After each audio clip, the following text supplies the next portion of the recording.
Azad furniture থেকে 1,20,000 টাকার কাঠ চুরি, সাতলা বাজারে রিফাত ফার্নিচার উদ্ধার, ফেরত পেতে ধর্ণা। গৌরনদী উপজেলার ৬ নং ওয়ার্ড পৌরসভার বড়বাড়ি বাস স্ট্যান্ড এলাকায় অবস্থিত আজাদ ফার্নিচারের গোডাউন থেকে মেহগনি গাছের প্রায় 1,20,000 টাকা মূল্যের কাঠ চুরি হয়েছে।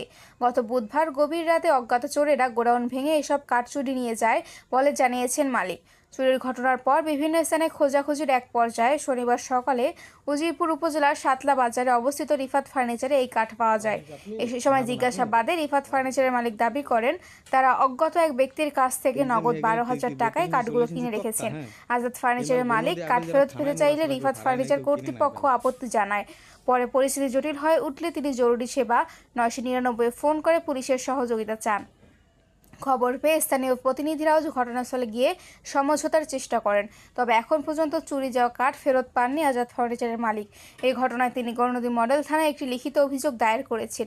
পুলিশ বিষয়টি তদন্ত করছে বলে জানা গেছে। ছিল ভিতরে রাখা গোডাউনে গত বুধবার রাত্রে প্রায় 25-18 পিস মাল গোডাউন থেকে নিয়ে গেছে, কিন্তু গতকালকে আমরা দেখে খোঁজাখুঁজির পরে তদন্ত সাপেক্ষে সাতলা বাজারে একটা দোকানে পাওয়া গেছে 18 পিস মাল।